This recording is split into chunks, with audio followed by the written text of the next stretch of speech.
Alright, here we go.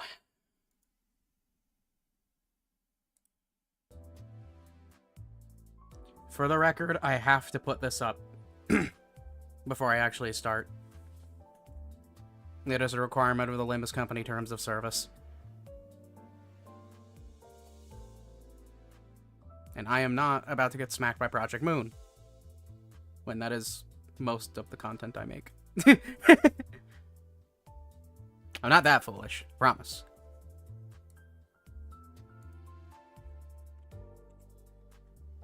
Should probably announce on Twitter that I am actually live now.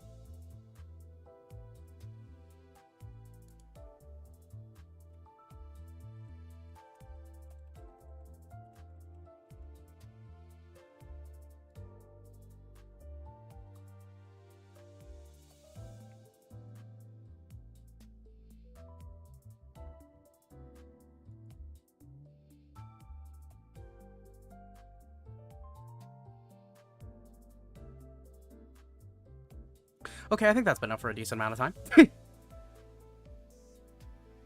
Yes, it is literally duct taped on. Just take the duct tape off my screen. There we go.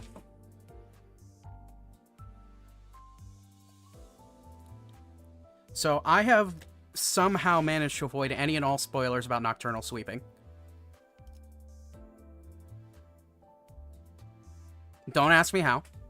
When I actively follow all the subreddits and stuff, I don't know. So I know nothing about what's going on. The most I know is that Sinclair is in it.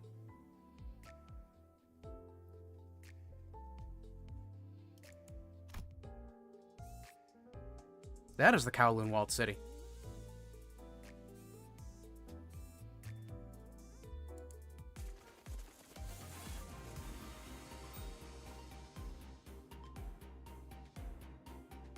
Well, we're setting a tone today.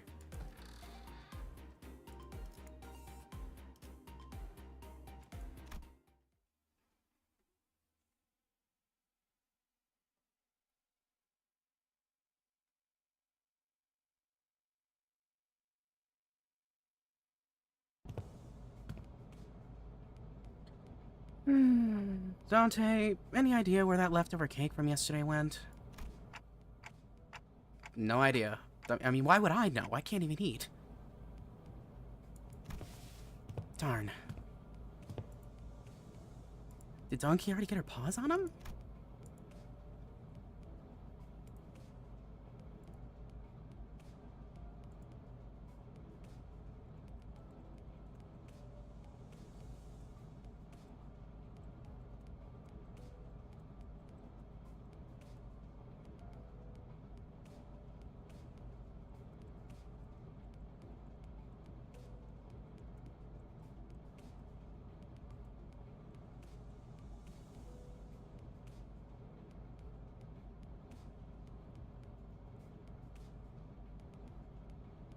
Rhodia rubbed her tired eyes, muttered something about how we should have partied in her room instead, and stumbled to the back door.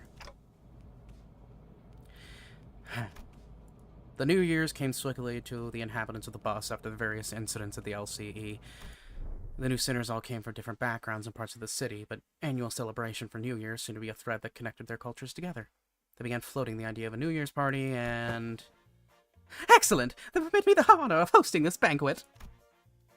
With her usual overdramatic boast, coupled with the familiar twinkle in her eye, Don Quixote declared that there would indeed be a New Year's party. And thus it was decided. Again, after all the hell we went through with the back door and the whatnot of the out-of-season Christmas celebration... Yet I must insist, what was but an effort to decorate the bus, the intent quite divorced from the act of celebration.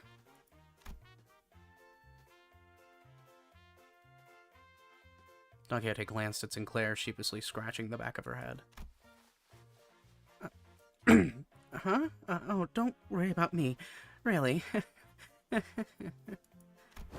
Well, 'tis true that mine actions have brought thee quite the distress, unintentionally I might add. Thus I ask thee, would thou not agree that a communal event to mark the occasion might freshen both our spirits and bodies? Can't even begin to imagine her amnesiac self even taking a moment to give a damn about how Sinclair might take it, but I guess with memory came tact. You know, it's our first New Year's together. It sure is an occasion for a celebration, huh? Gotta hear that bell go ding to really mark the transition to a new year, right? Seems that we shall be welcoming the first night of the new year in company of one another. This is indeed a cause for celebration. I don't know how to do Ryoshu. Bowl of noodles before the last night of the year fades. Classic. Such bubbling enthusiasm for you warmeth mine own heart. Forsooth, the grandiosity of this banquet shall be one for the books. Fireworks most brilliant, enough delicacies to... Karan, what's our next stop? Or when's our next stop? Mephi will be running non-stop for 3 days at least. Only dum-dums stop on a fast road. So she says. Virgilius muddles with his usual sardonic edge, one fist under his chin. For next year's celebration, the banquet shall be prepared ere the promised hour. Don Quixote's idea of a grand banquet depressingly fizzled into nothingness, but Rhodia brought out the cakes and cookies she'd stashed in her room so we could at least hold a small celebration for the New Year's together. Oh, my audio's alright. I know I sounded quiet the past couple of streams, so I might need to adjust it.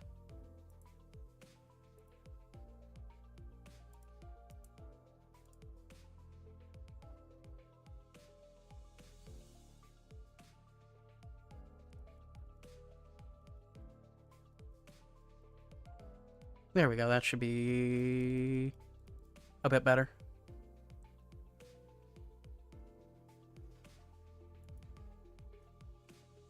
After all that, we stayed up together, watched the New Year's first sunrise, briefly paint the city in gold, then retired to sleep. When everyone woke up, rubbing their tired eyes, the world outside the bus had completely transformed. There was a behemoth of a structure, bizarre in its presence, and its walls seemingly made of gargantuan steel plates. H-Corp? The Sinners began to voice their surprise, appropriately so, as to what came into view was different from any of the nests we'd passed on our journeys thus far. Is that massive structure all one building? That holding's a nest, then where the hell's the back streets? That's enough to cover H-Corp's territory and then some. Well, there he goes again, asking dumb questions without ever taking a peep at the guidebook. That's not the nest. That huge box you see over there? That's District 8. We call it Hongwan, the vast garden here at H-Corp. The nest lies within the center of the structure and the back streets without. So they squeezed the entire population of this district in there? Did they just not get a ray of sunlight all year round? Oh, well, at least they won't have to worry about the rain. Ah, prithee, avail me a sight as well! As the sinners began to gather one by one at the side of the bus, stirred away from their late night's rest, I felt my gaze drawn towards Hong Lu. I looked for signs of concern or distress on his face, worried. It wasn't exactly something unique to Hong Lu, but the stories about his past home life we've heard throughout the year, whenever he felt like sharing them, were all consistently and terribly depressing. It's not such a bad place once you actually try living there for a while. But his lips, ever so slightly curled upward in a kindly and relaxed smile, remained the same expression as ever. An expression that hasn't changed at all since our first meeting. Maybe it's just a cultural difference, kind of like how Hong Lu can be nonchalant about things that should give most people pause, but... Actually, no, I'm not helping anyone or anything by entertaining those thoughts. My job at this moment is to keep a close eye on Hong Lu, more so than usual. And if the time comes for me to help him, as the manager, I'll give it my all. Besides... Whoa, this thing's being bigger up close. Verily, I carry no recollection of a structure so grand, even in past adventures of mine. If my efforts aren't enough, I know I can trust the sinners to lend a hand. Hey, let me see too. There we go. I collected my thoughts and approached the sinners, who were flattened up against the glass window to get a good view. Oh, you can see the bus down there. I didn't notice at first.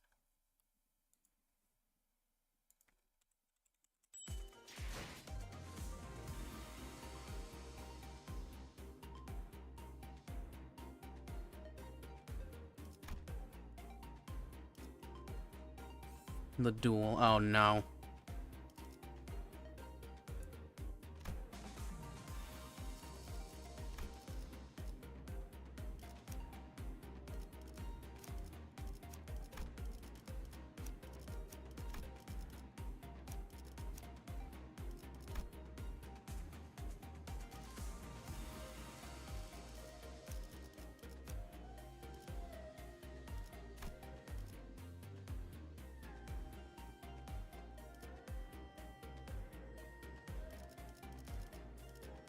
다들 제쪽 부르신다면 불청객을 맞이할 시간 말뚝을 원하신다면 지위를 받는 건 이 일을 책임 제가 외근 There we 시작합니다. go. I think I'll bring the sinking team, since the burn team isn't ready.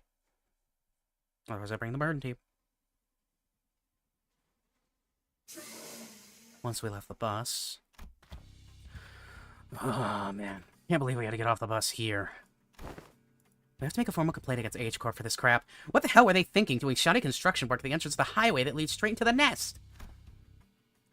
Many causes there may be to such construction projects, yet perhaps an early warning sign to our approach would have been approach to the site would have been a sensible idea. Were it not for young Karan's most valiant drifting, I shudder to even imagine the terrible possibilities. It would have been a most awful end to an adventure. So surprised that the sinners all had a piece of their mind to speak. So we drove up to the entryway, we unexpectedly came across a mess of badly put-together steel plates blocking our path in the middle of the road. Karan quickly spun the bus around, which meant that everyone ended up being thrown around like rag dolls. Good thing there was another off-the-road highway that leads into the city, right? I bet Karan would have tried to reverse gear all the way back to the last interchange. But it looks like we'll be going through all these winding alleyways to get to the nest. It's so dark in here. You're greeted by a dark street upon disembarking from the bus, illuminated only by faint strands of light. It was immediately obvious that we found ourselves in the back streets of H Corp. Looked pretty impressive from the outside, but it's no different from the other back streets inside, eh? Yeah, it's a familiar sight. Gotta say, it's getting real old. I ask thee, is the nest of this district shrouded in such darkness as well? No, these particular sites are limited to the back streets of District 8. The back streets of District 8. Tone, I need to work on it. The back streets of this district weren't very different from the other ones you visited in the past. People hurrying through the streets as though they were being chased by something. People scowling and glaring at the ground with some sickness or discomfort. Oh, disgrace, my apologies. Scenes all too common in every corner of the city. There's one thing about this place that's set up from the other districts, however. They kind of reminded me of the former G-Corp soldiers back at District 4. What? What do you mean? You mean those fellas? The ghosts on their flesh appeared too organic to be prosthetic. Some of them had odd protrusions or nodules bulging from their skin as well. Not at all, Manager Bud. Look, they haven't all mutated in the same pattern, like into an insectoid form, for example. Well, I guess I should commend you for not looking them through a biased lens. You are observing the aftermath of District 8's distinctive method of treatment. Oh, so this is where the rumors about that bluish healing ointment came from, huh? Apparently they can cure any flesh wound after just one night dressed in bandages. Seems that certain misconceptions must be addressed. They are the variations of H-Corp's singularity, the bolus. The bolus? She's likely referring to medicines brewed and kneaded into ball-shaped pills. Correct. H-Corp, or the Hongwan Bioengineering Group, mainly manufactures boluses that contain essences of treatment. The boluses may be taken orally, ground with water into a paste and applied directly to the affected area, or dissolved in water, soaked in bandages, and wrapped around the necessary area for treatment. Ah, I guess rumors transform as they travel. Oh, I see. I was just thinking about how they do things back at at a K-Corp. The focus of K-Corp's technology is the reversal or recovery of one's conditions. Returning to the original state is the key word in their treatment. It is no rare sight to find unique techniques and technology developed independently by the inhabitants of the backstreets of District 8 using the manufactured boluses. The treatments are not individually customized for each patient. Instead, their focus is on selecting the appropriate technique from a myriad of choices to address the deficiencies in their statuses.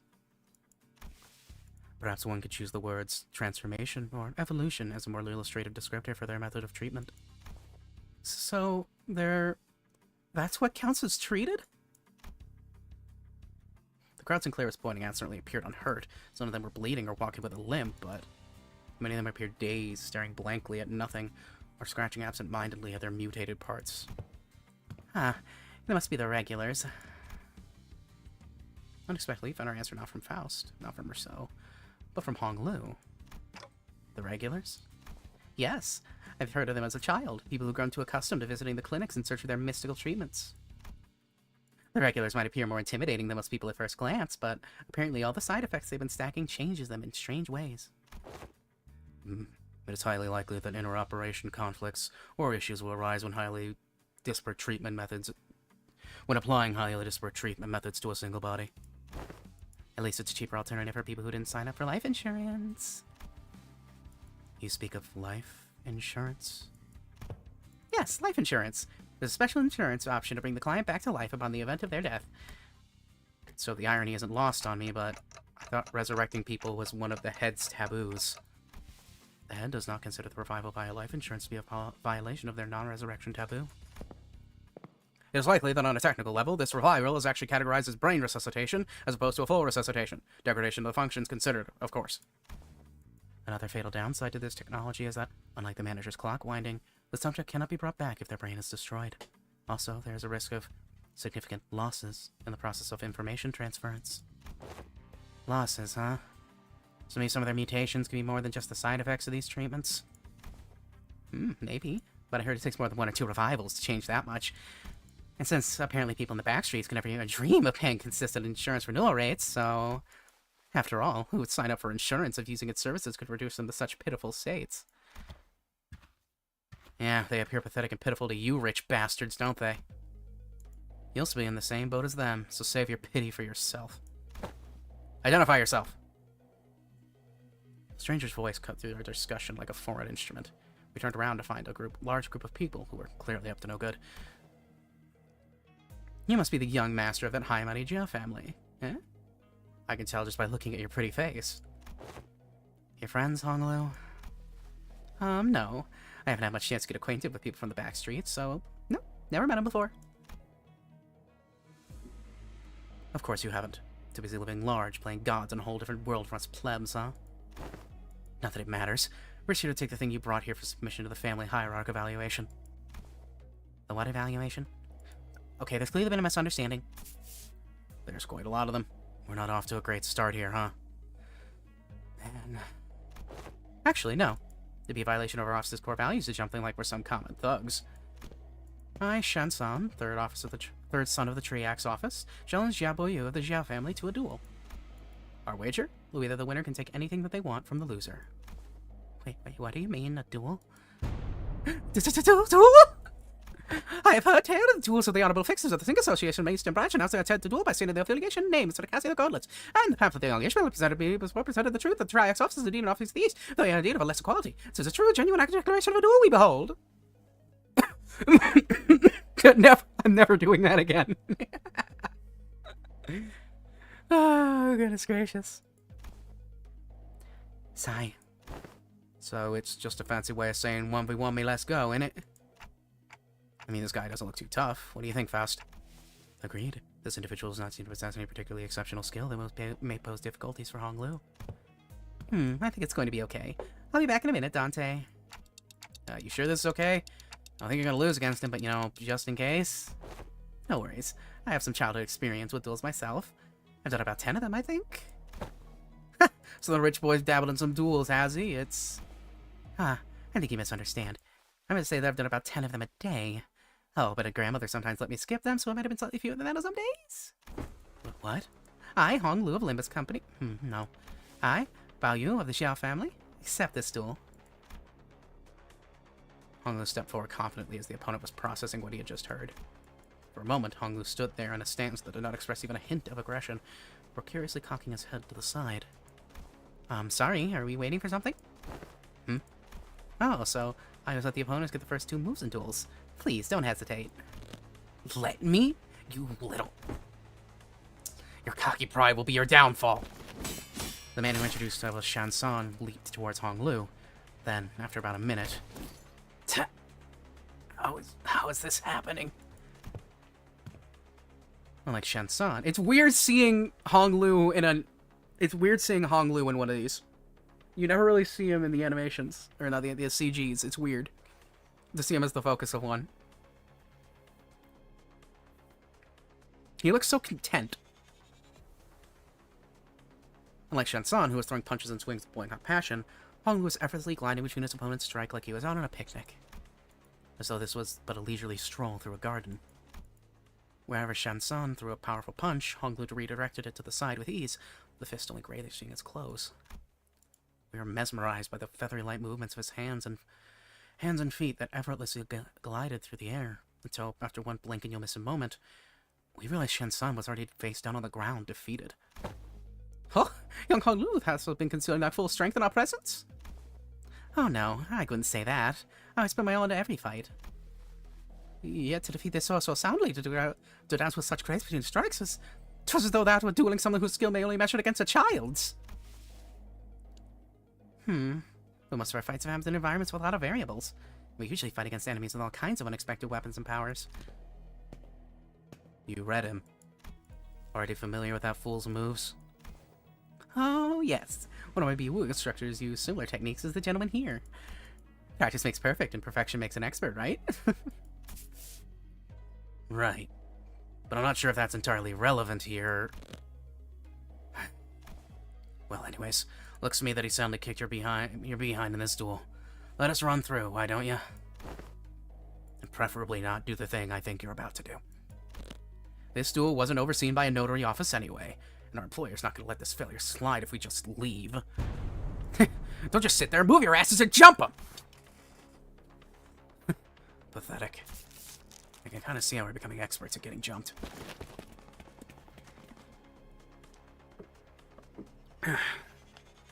With a bitter cry of the defeated, his gang rushed towards us.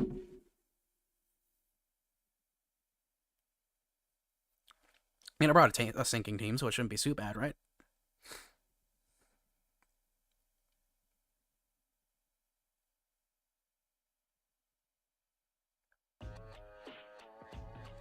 싸움 앞에서 힘내라 같은 건 쓸모없다고. 어차피 내가 다칠 생각으로 나서지 않으면 도리어 되져버리니까. 정신만 똑바로 차려.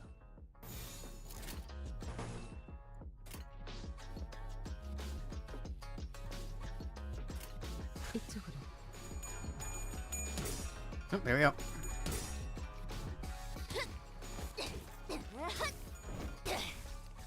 깨달았나?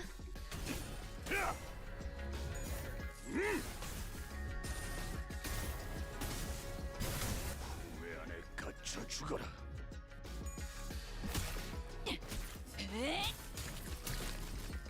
부숴주마! 총알값만 낭비하겠네. 어차피 뚫지도 못하는데 몇 발이나 쏟아부으려는 거야.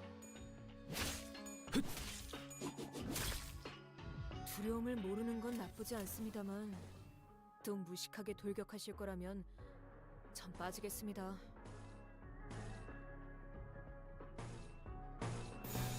이쪽으로. This is interesting so far. I like the aesthetic of the Page Corp.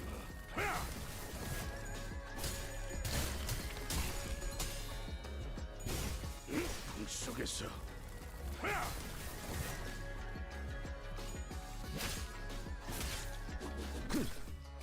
빈틈투성이네. 금방 잡아 족치고 지나갈 수 있겠는걸. 이쪽으로. 이제야 실력을 좀 내시네요. 얼마나 좋습니까? 정리하겠습니다. 불결한 거. 속에서 엄청나게 강한 일격을!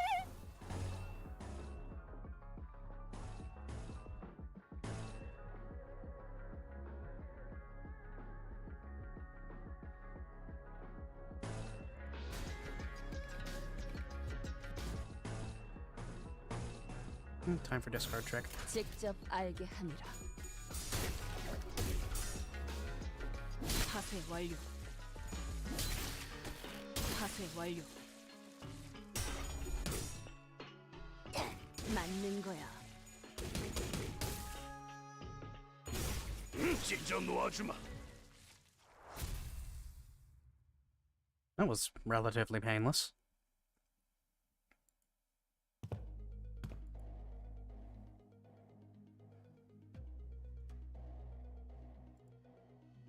This really isn't a great start, fellas. It's never easy, is it? Hey, at least we got a nice warm-up. Wasn't all bad. I don't know, this seems more serious than our usual street brawls. Ishmael's right. They weren't your everyday thugs who pick fights with random people for no good reason. They were contracted by someone to specifically target and eliminate Hong Lu. And given how open they were about their intent, calling it a contract doesn't seem like whoever gave the contract was exactly going for subtlety. Then here's what Jia Shi-chun was talking about, way back when she mentioned surviving as heirs. Whoever's behind this must have had a bone to pick with Hong Lu. Indeed.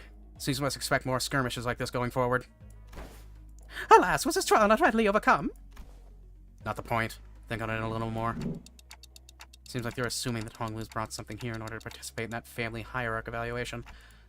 There's no reason to assume we've seen the last of them. They're gonna try again to take out the competition.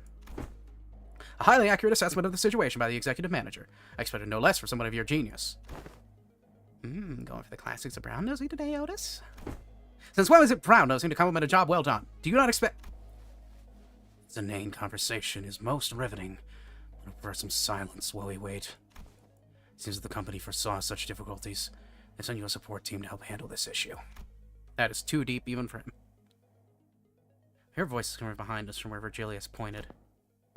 Ma, you guys still haven't learned how to stick to the plan, have you? It really threw me off when I was told to meet you in some backstreets location away from our agreed rendezvous point.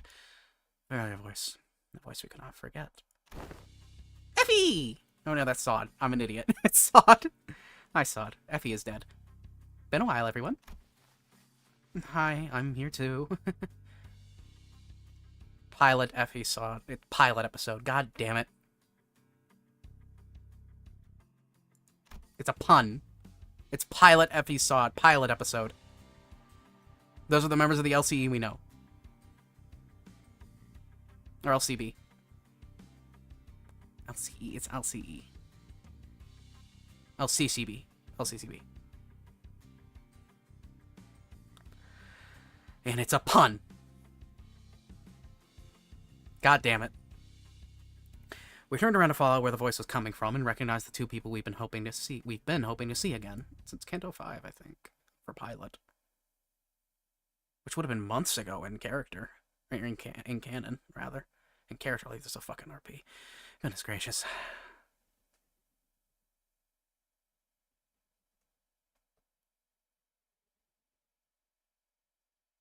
There's been a lot of talking, and I think we're only on part 2. Oh boy, my voice is gonna hate me after tonight. Oh, my voice is really gonna hate me after tonight. Oh, goodness gracious.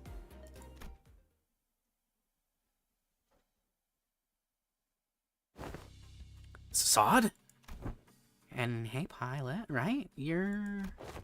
What's wrong? So you're all looking at a ghost. Pilot episode show us. Shut up. Silence. I refuse to let my chat be filled with nothing but cheesy puns. I'm kidding. Proceed. Pilot, didn't you tell me that you didn't you tell me that you shared my news with them last time? I did. I sure did, ma'am. Oh yeah, you did. That wasn't the right McGregor voice. God damn it, I accidentally double-clicked. The sinners are each recovered from the initial shock of seeing them again, and soon their faces begin to bloom with relieved smiles. Well, good to see that things haven't changed much around here. Sod, we're glad to see you're okay. Tick-tock to you two. Good to see your gears are turning just fine. Sod smiled with a familiar grin.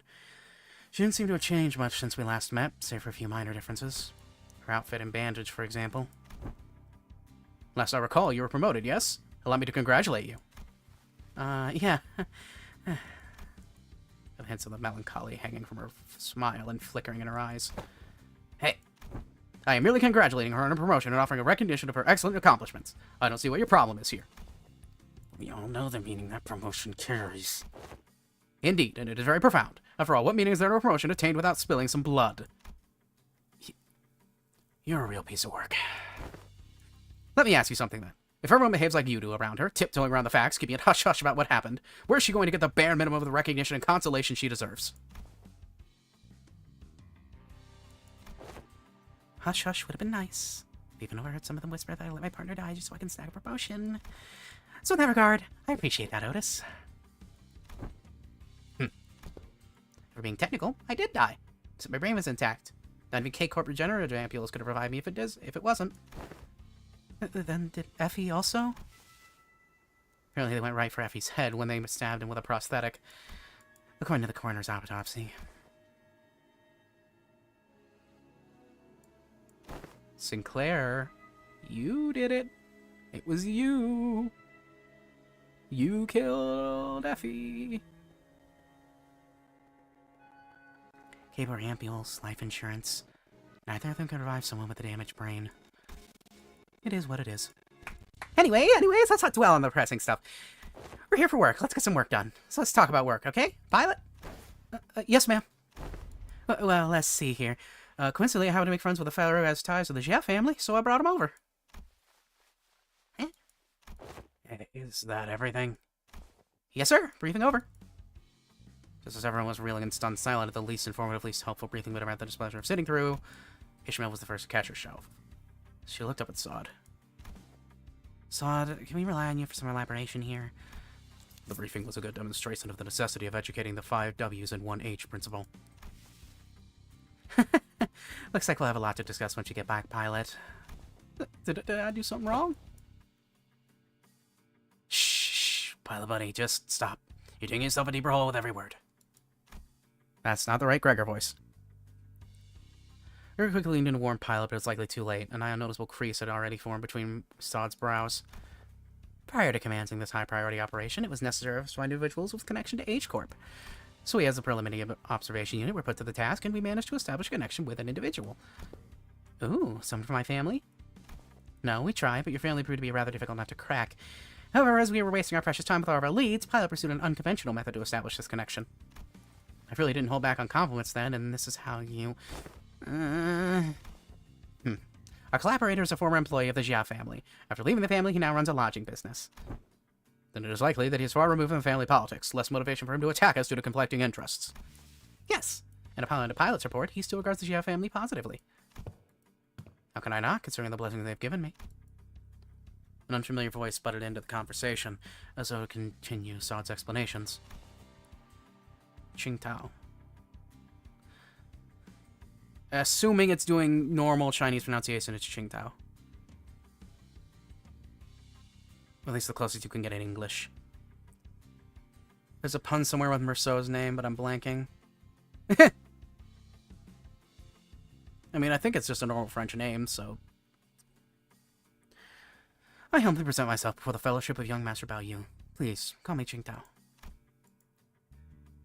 He greeted us in the most polite fashion before bringing his hands together in an odd motion. Oh, is this how people greet each other around here?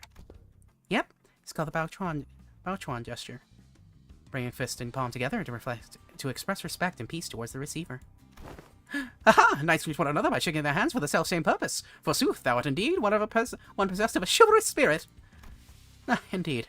Much should I worry about the qualities of people young masters surrounded himself with, but I see that he is in the companies of those wise in the ways of the West. I prostrate myself before the vast breadth of your knowledge. What grand generosity is it? What grand generosity it is to open ajar the waterways of wisdom to quench my barren lands. Phrasing! Phrasing, please! Something feels familiar about this. Nah, she's getting less and less verbose with bootlegging these days. I like this guy for sure. That's true. He's kind of like a... how should I put it? A bit much? What are you guys talking about? Communicating only by the sound of a ticking clock. This is something I'd already known ahead of time, yet... What a most curious exchange to behold in person. Brief this journey may be, yet I shall find myself thoroughly entertained in its entirety. Maybe it's the subtle sprinkle of disrespect that reminds you of the usual flavor. Wait, is this about me? You dare! All that bootlicking is supposed to be a source of pride for her or something? Oda shook her head with clear distaste and strode toward me. We are nothing alike, Executive Manager. Never have I once said such empty flattery in your presence filled with nothing but hot air and superlatives. No, it's the name of the main character from the book The Stranger by Albert Camus.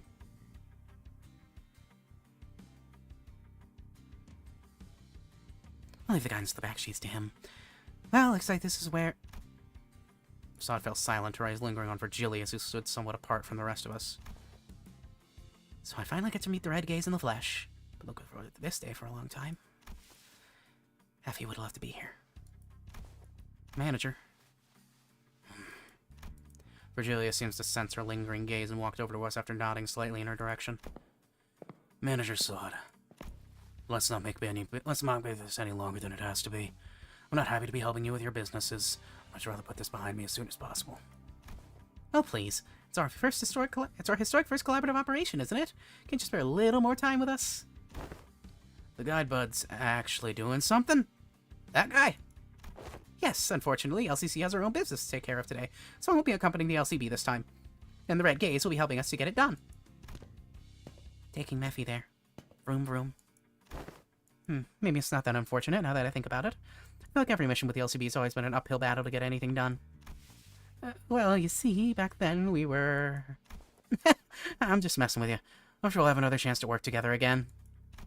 Boss, we don't got much time. Wait, before you go, I think you owe us some explanation, Virgilius. I will leave the details to Miss Faust. I am quite busy. Very well.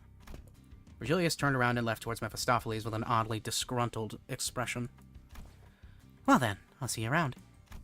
Next time, I'll show y'all. I can carry my own weight. You know, oh boy, that last time I met, I was really so darn pathetic. Pilot, incompetence is shown through actions, not words. Sod and Pilot gave us a light nod before following Virgilius. Some sinners opened their mouths to speak, hesitated, then closed them again. We let them go without a word. Perhaps we didn't know what we could say to not make this an awkward farewell. Very well, please this way. Or maybe we were simply mindful of this guy who was responsible for the quality of our stay. It feels like the intervallos are getting longer and longer with their dialogues, which I wouldn't mind if I didn't have to read them. Ambush, oh boy. 다음 오창까지는 돌아오겠습니다.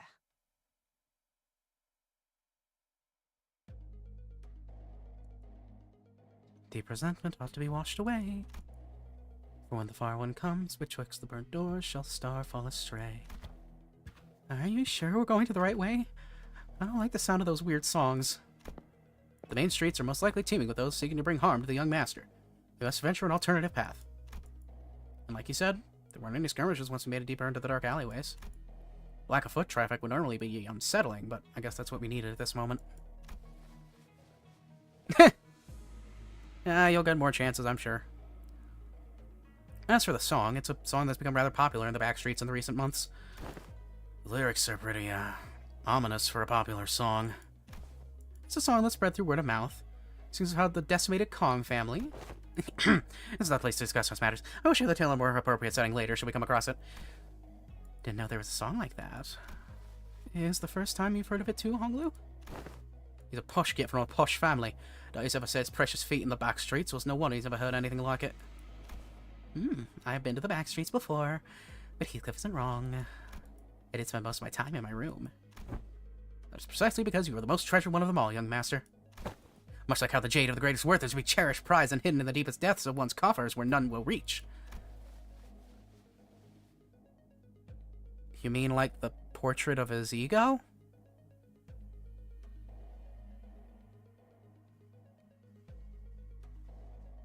Oh, I see what's happening here. I think. I'm... like him. To a lesser degree, particularly as of late. So that guy used to work for the Jia family, huh? Do you know him, Honglu? Young master, is there something on my face?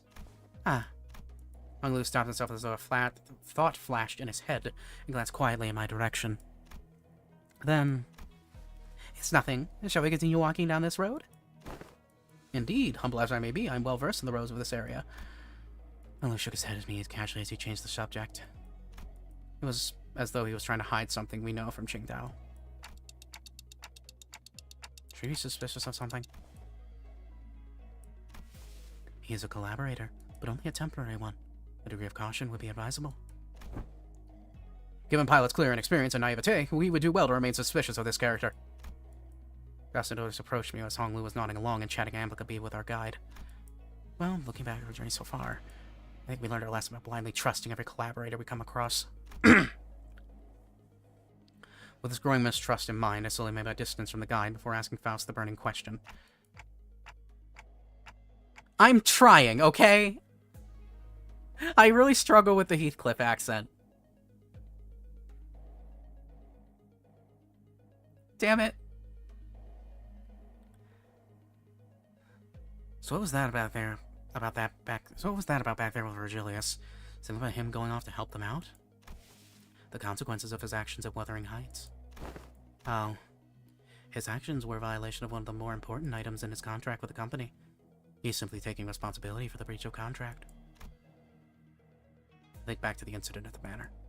Feels like such a long time ago now. Well, that's kind of a bummer. He really helped us out of a pickle. What? That's what they're dragging him away for? Is there a problem, honored guests?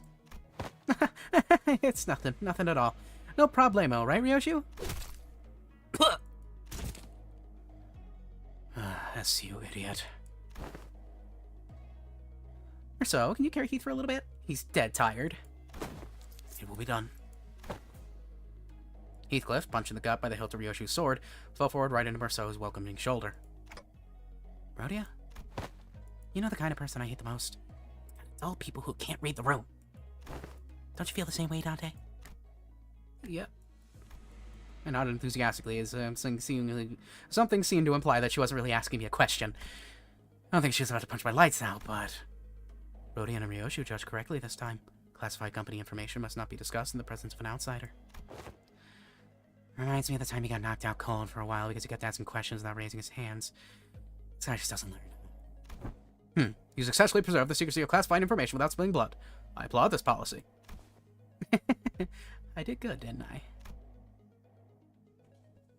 I'm just not a fan of how they're treating Heathcliff like dirt now. If it's no problemo, as you say, then it is well indeed.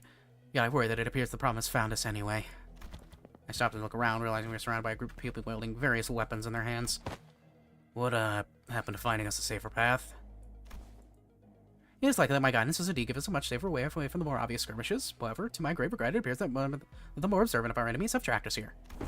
Damn it, then what are you even here for? Isn't it your job to prevent this exact scenario? Let's leave a finger pointing for later. We're gonna have to take them all down.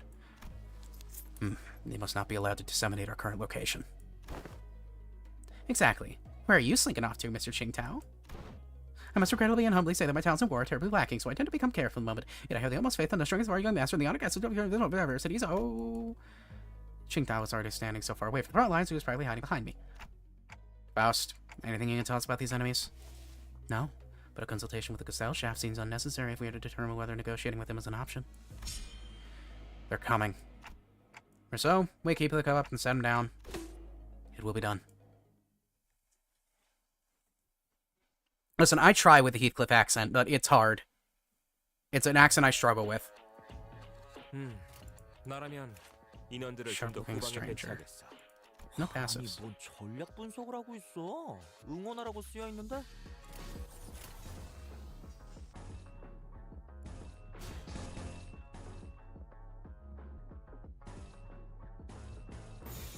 피워보지. 너는 저기로 가고 넌 앞에 서고. 내가 건드릴 필요가 없나? 그래 뭐 덜 다치고 오라고. 이쪽으로. Trying to get a bit better at actually thinking about what I do in these chain battles.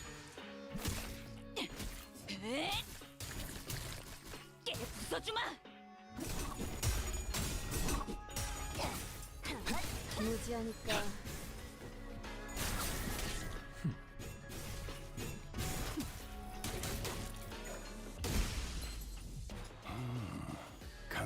간당 목숨줄만 붙어있군.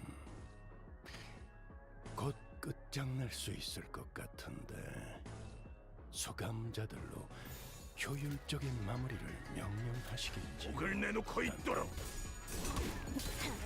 무지하니까. 파쇄 완료. I might need to take a break to get more water here in a bit. Forgive me.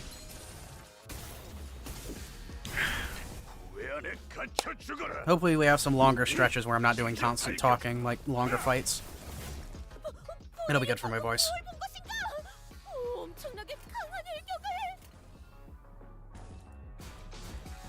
And now discard trick because already has a 3 insight.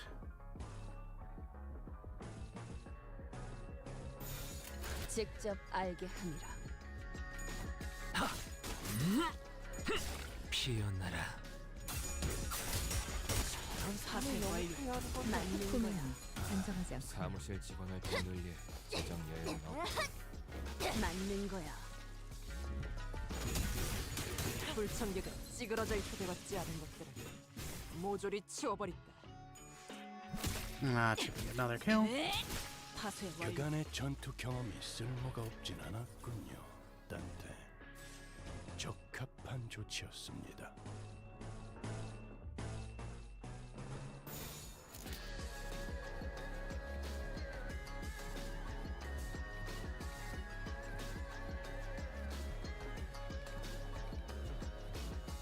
직접 알게 함이라.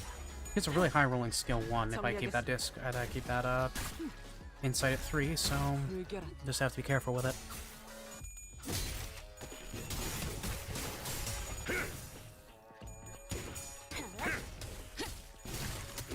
심지어 밝혀주마.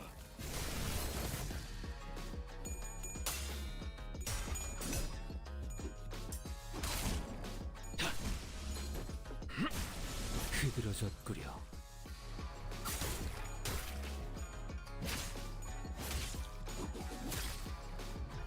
주라디야, 한참을 떠드시. 부록 달릴 시간이다. 바리에게 해줄 이야기가 또 늘었군요. 피워보지. I'm not more into despair. 과 함께 사라져라. There we go. 괜찮은 공격이네요. And since we want to be able to scream back at people screaming into the void to assert dominance, or at least tell them to shut up. Yeah, 얼얼하지? there's no screaming allowed in the library. 맞는 거야. 15 rolling skill 1, goddamn.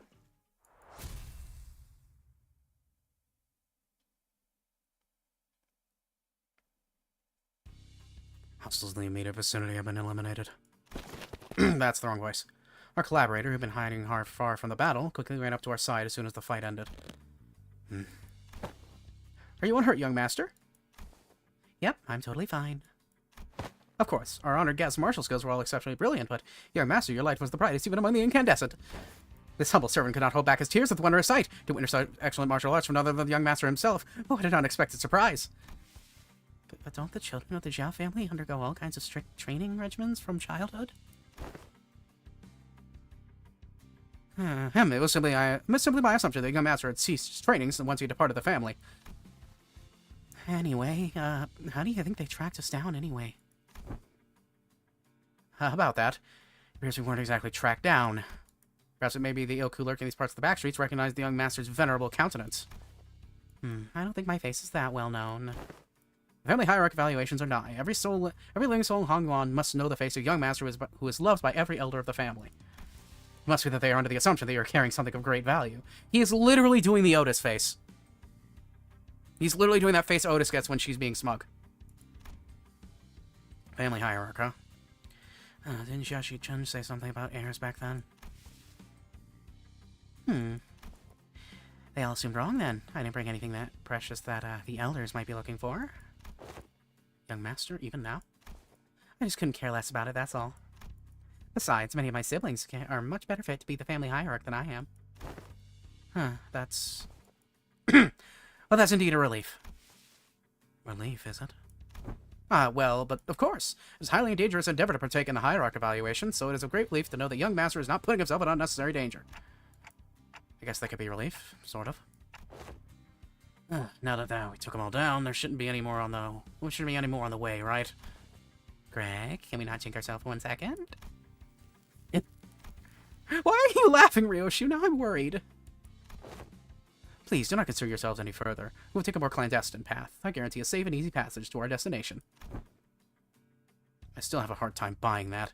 The lay of this place would constitute a perfect place to set up an ambush in most places. You claim this to be the safer path? Yet I must ask you to place your faith in this humble servant, for Hongyuan is not like most places. Fine, for now. Oda shut her eyes for a moment out of her torrents, then looked to turn at Ishmael. Hey, Ishmael, you must have a pamphlet of this place handy, don't you? No way. You're actually going to read it? Why else would I ask? No, I mean, How could I not be caught off guard after almost a whole year getting brushed off by everyone? Every time I plead to read the damn pamphlets. Like, how did no one think to... I will find my own intel if you're just going to ramble on and on with your grievances. Okay, fine. Here it is. Yeah, long message on an answering machine, frankly, message for a call. I'm trying to make them sound as kiss-ass as possible. They are trying to condense as much brown-nosing into a single second as possible. The number of compliments per second must be high. I looked over the pamphlet and began intently staring at its text, as though she didn't want to miss even the smallest detail of information in there.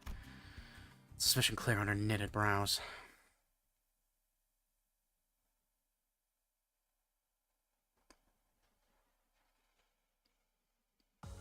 끝인가? 정말 한 톨도 남지 않았나? 그렇다면 어째서 이 분노가 끝나지 않는 거지?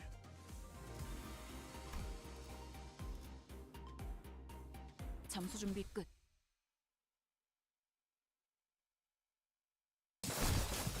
We were on a desperate run, all while fighting off hordes upon hordes of enemies. Boy, what happened to safe and easy passage? Explain this shite! It appears that the young master's radiant countenance was made known. I thought we were finding a more clandestine passage. How come we're getting jumped by even more enemies? As I have said, the young master's radiant. At least try to give a variation to your excuses! I cannot so easily say that he's being untruthful, given the disjointed allegiance of the enemies attacking us. Otis played with the pamphlet in her hand, clearly frustrated but unable to establish anything concrete. For people without a clear allegiance to a member of the Gia family, looks like everyone in the back streets has been getting pretty plucky while I was away. Back then, I couldn't even catch a glimpse of their faces. They'd all be on their hands and knees whenever we walked past. Ah, what a wonderful change. Boy, shove that wonderful change up your ass, you bloody loon. How much longer do we get there? My Kajan is near, calm your worries. Our guy seems oddly calmer around me now than he did at the beginning of his journey. Did he really get numb to all the violence that fast, or... Speaking of which, what's a Kajan? It is a term commonly used to refer to taverns, inns, or equivalent places of lodging in this region. Lodging, huh? Like a hotel? It's gotta be pretty fancy then, huh? They serve, like, complimentary snacks and drinks like the warp train? Not sure about that, but it seems like Kajans also serve alcohol and food alongside their lodging services. Maybe we can get a meal in there. And, hopefully we won't be attacked in there like this. Residential non-aggression taboo. Any mutual acts of violence at a residential building is, within this particular area of the floor in Hongwan, a taboo. A taboo. Be rest easy within, then. I saw Faust's eyebrows slightly twitch, as if she had just heard the most ridiculous thing, but I guess I'll ask her about it later. Man, there's some kind of family hierarchy, family head selection contest. Why couldn't they save all this fighting until then? Because it would be too late. Huh? Late how? Every hierarchy candidate must have brought incredibly precious treasures with them. It'd be nice if they believed that their own treasure is the most precious of all, but everyone's going to try and take each other's just to be sure. Just in case someone else brought something even better than their own. And might as well kill them too, for the sake of convenience. Is that how the folks in your family think? What kind of line of thinking is that? But the other families didn't seem too different from mine. Damn. Deepest apologies for intruding upon this most enthralling conversation. However, we may be inviting even further trouble by dallying here. So I got per millisecond, so that's not a simp thing. Yep. With that, the guy pulled out a watch to check the time. It will be nighttime soon. Oh. Oh. Sweepers.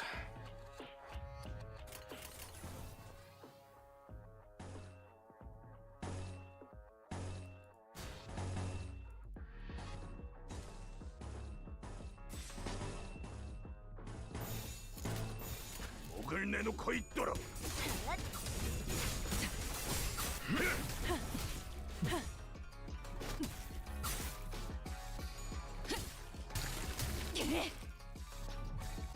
기회에 평소 지휘 실력을 확인해보죠, 단테. 하던 대로 해보십시오.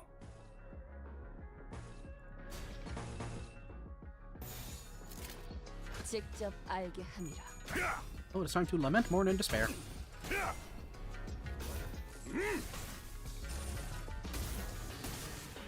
I saw that second. God damn it. 사라져라.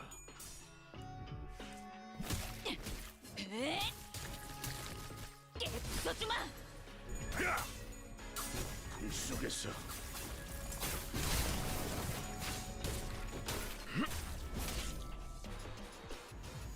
직접 나서도록 할까?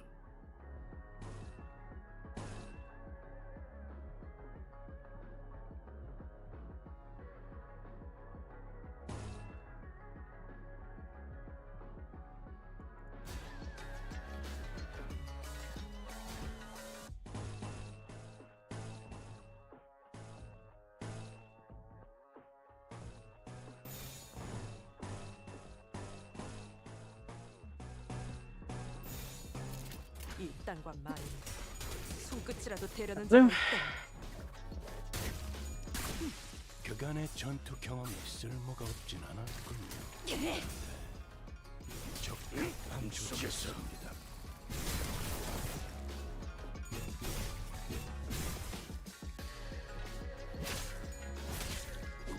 다시 못살게 구는 일은 없을 것이오. 지긋지긋한 전투가 드디어 하나 끝났네요.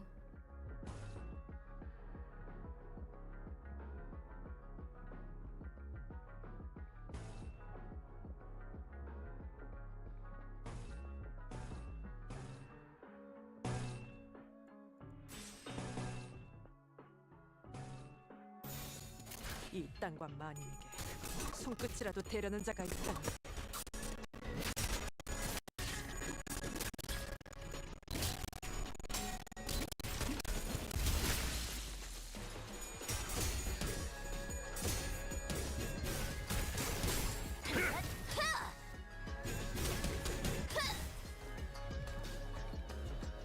That should be worth 3 insight, which means we do this now.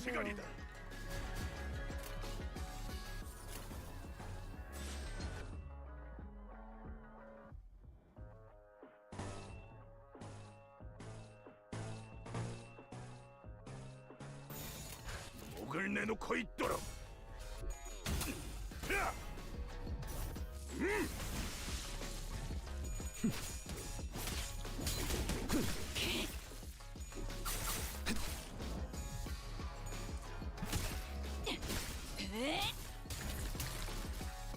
파쇄 완료. 무지하니까 Finish one. Alright, appreciate you coming by. 소맨이 단정하지 않군요. 골치 아픈 것들이 고기 조각이 되었군요, 단테. 나쁘지 않은 성과입니다. 직접 알게 합니다. 즉시 No, that's the attack weight. 찢어 놓아주마. 꿈속에서 한 사람을 영입해야 할 건데. 찢어 발겨주마.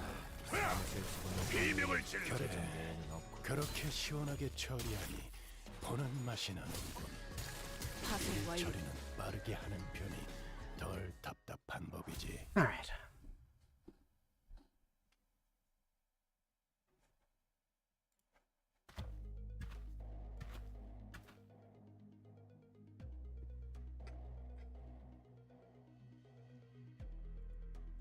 Now here we are. Is this the place? And running through the alleyway, after turning corner after corner, we finally came across the sight of several small buildings tightly built next to one another. At the center of them was a building lit with red lamps, adorned with a door plate with complicated-looking letters scribbled all over it. This is a shoddier than expected. Hey, isn't this place too trashy to house your precious young master?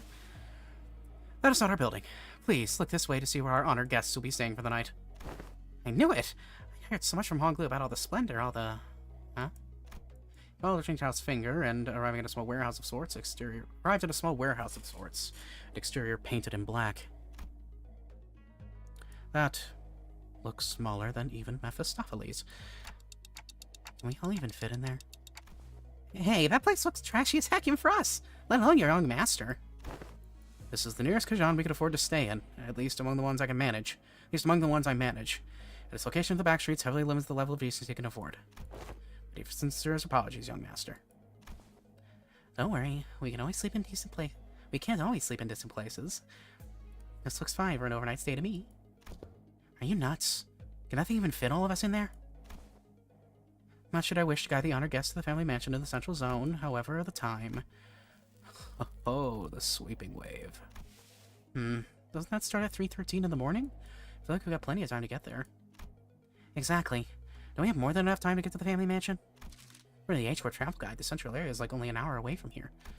Has the honored guest traveled to District 8 before? Well, no, this is my first time here, but then one must ask how the honored guest could claim to have the full understanding of a place merely by flipping through a book when she hasn't had to contend with it in person.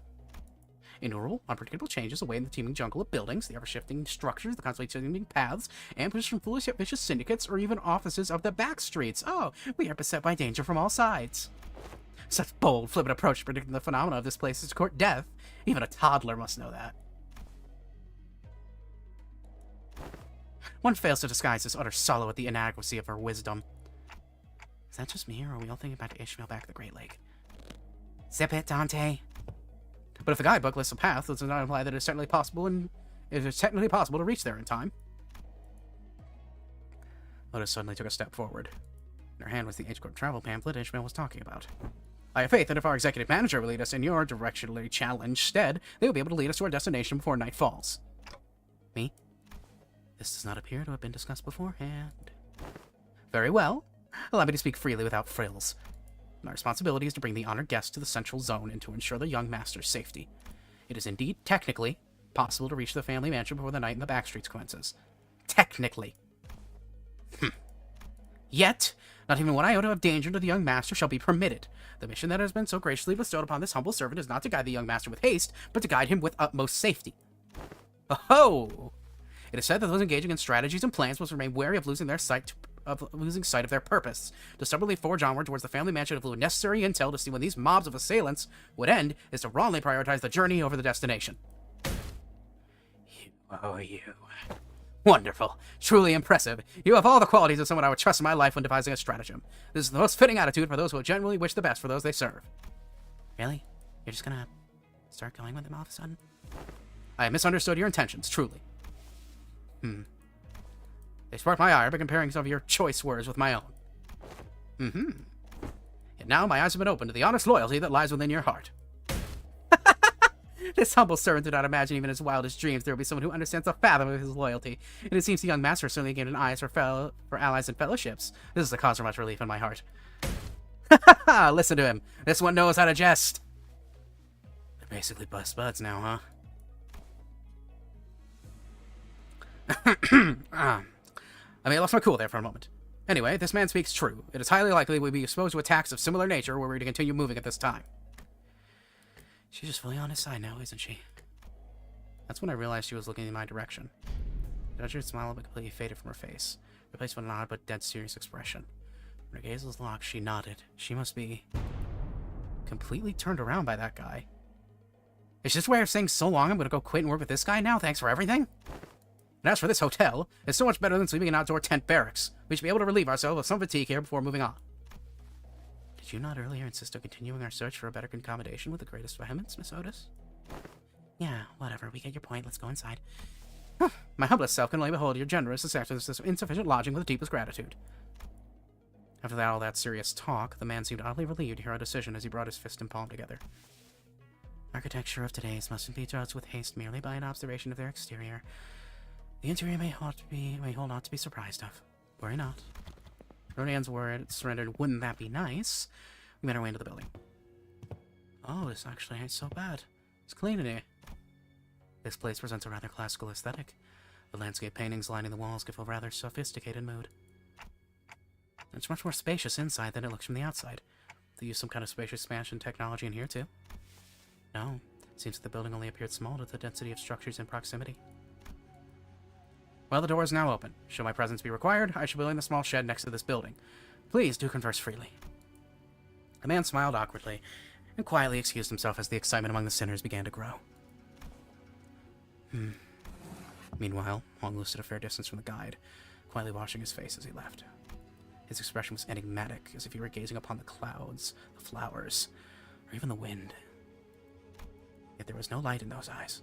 It was as they beheld a storm cloud, a desolate field of wilted flowers, and a howling, destructive gale. Do you suspect something, Honglu? So I decided to ask. Not yet, I don't think. Huh? Not yet. So, big brother, something fed off to you, too, huh? Oh, it's Ji-chun. That's when we caught a familiar voice. Wow, Ji-chun, it's you, and so soon, too. Yeah, I told you that I feel we'll be seeing each other again very soon. Have you been well, young master? I'm so glad to see that you're doing well, Mr. Wei. Oh wait, don't tell me you're staying here too, Ji-chun. I don't normally want to step foot in a place like this, but I ran into some kind of large-scale construction on my way back to the family mansion. I had to come in through the back streets. So we weren't the only ones troubled by that random construction site. Ooh, hail to thee! Ah! The confident look on Ji-chun's face was immediately replaced by that of alarm. Did she lose her memories again? Is she with you? No, Don Quixote is the same as always. But she looks like such an airhead. Oh, Ji-chun! Well, wouldst thou accompany me to the lounge but a moment, so that we may share a moment of catching up? Yeah. Actually, let's do that. Hold on. Ji-chun seemed to hesitate for a moment, staring at Don Quixote after hearing that her memories were intact. Before walking right up to her. I like that idea, shall we? Wait, why don't you go find a room for me to stay in while I talk some things out with her?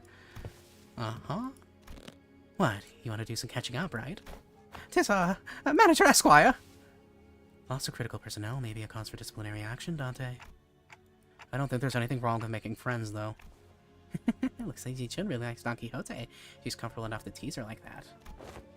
It's not Don Quixote she likes. She obviously wants Don Quixote's power she saw back then. My lady, this is hardly the appropriate place for... Fine. Try again later. Go get some sleep. I'm heading in too. She shouldn't shy with a bit of disappointment before heading into the lobby. Well, let's all head inside now. So I and the rest of the sinners followed her into the lodging.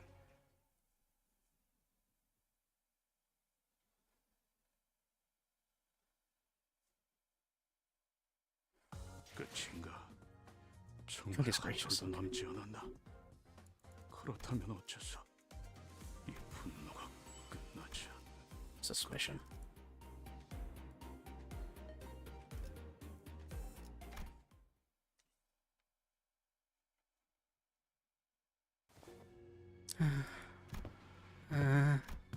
Everyone was busy looking around and commenting on various things in our lodging. Sinclair appeared to be the most anxious of all. Sinclair? Something in here stands out, like, imagine an ideal picture. Did you call? That is a dumb pun. That doesn't work. The word for ideal in Korean is isong. God damn it. Aw, I miss that joke, Isong. That's not... anyway, am I the only one who feels like something stands out like a sore thumb from the whole picture? Well, yeah, glad you brought it up. I didn't say anything because I thought it was just me. Oh, yeah? So what's so off about this place? Isn't it obvious? Where'd all the complimentary snacks go? What's that weird mystery table at the center of the room? That is kind of weird, though. What's that table doing here? Its saturated colors are quite the pleasant sight to behold. So, is it any better inside? What the hell is that hideous table? The kerfuffle sparked by the particularly unsightly piece of indoor furniture calmed somewhat once everyone made it into the building. Of course, no one was able to discern the real purpose of the table yet. Every step of the floor leaves black residue on the shoes. Not only the floor, touching the walls is an unidentified black substance on one's fingers. Not to mention, the walls ripple in an odd fashion. What could possibly be the construction of this structure? Well, my guess is that the maintenance staff's been slacking. Maybe. But why is everything so neatly organized if that's the case?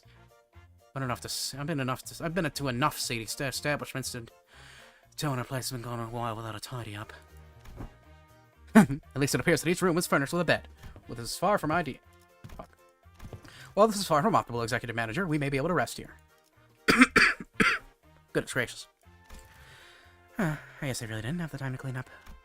Ji-chun, the last person walking after taking her time to examine the area outside the lobby, started blanking her room with a aghast expression. I'm not even sure what to say to this ridiculous negligence. and found her room after leaving a scathing remark. Ain't first time we've been sauntering right into some shady business, in it. Let's just cross that bridge when we come to it, yeah? I guess.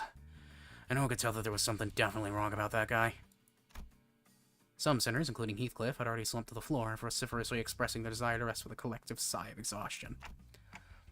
Well, it is pretty weird, but at least we have a roof over our heads.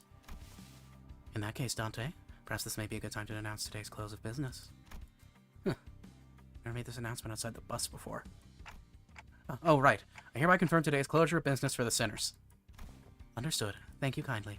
Starting now, you will all be given a maximum of 12 hours to partake in sleep and rest. The duration is subject to change. Have a good night. As soon as she finished, the sinners each began to relax in their own ways, some stumbling into their rooms while others lingered to speculate over the bizarre table at the center of the room. Except for Otis, that is. Got something to say, Otis? Yes, Executive Manager. Spread our guide, Ching Tao. Oh, your best friend from earlier? Seems like you guys are getting along pretty well. What?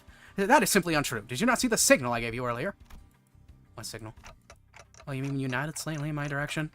Indeed, that individual has an informational advantage over us when it comes to this locale. Regardless of how sound the accusations we came up with were, he would have been able to explain them away using his familiarity with the region.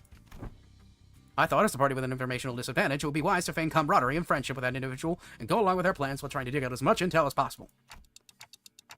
I seriously thought the suspiciously guy totally won you over. Executive Manager, I've been in this business for many years. How could you even imagine that I would be fooled to such an amateur spy who's so really it's nothing.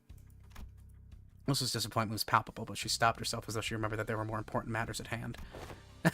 While it is uncertain as to how long the individual will be accompanying us, it will be reasonable to speculate that he approached the LCCB with the explicit purpose of eliminating Hong Lu. How about you? I premise the fact that it was Pilot, the inexperienced greenhorn, who somehow conveniently came across this connection, as another evidence supporting this suspicion. I am talking too fast. Blech. That's also true. Faust also has information to share.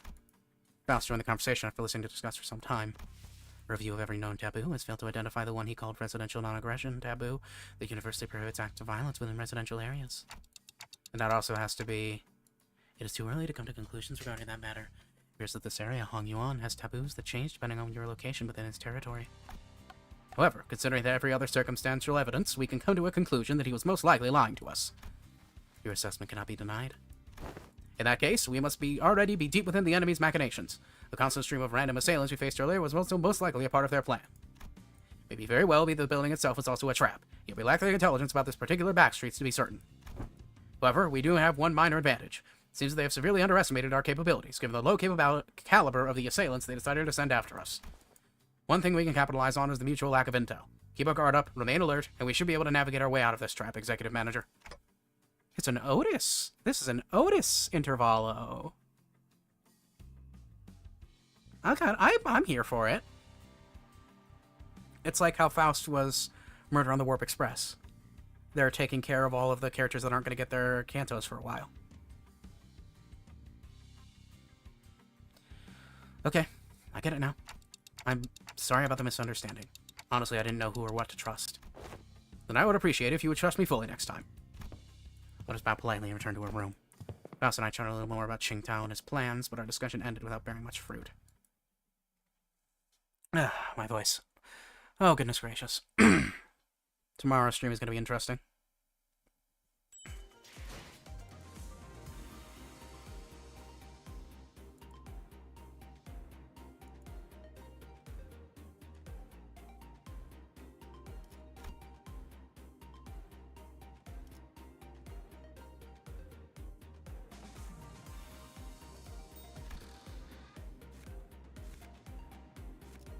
Absolutely should save up for Malbridge. Otis. What are these stats? I haven't looked. Holy rupture neutral!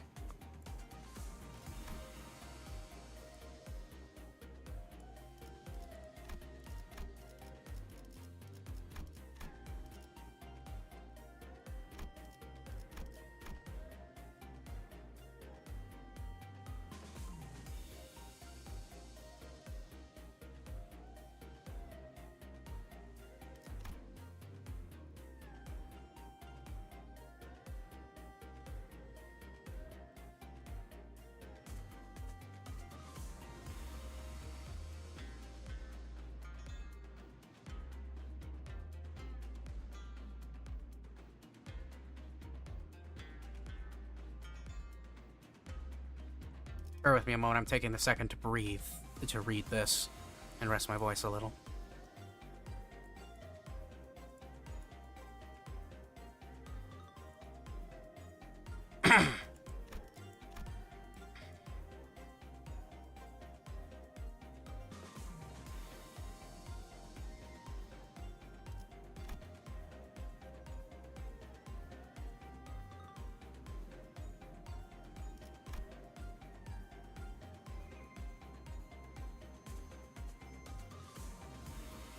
Me? 777. 26? Okay. That's a 26 roller with all conditionals.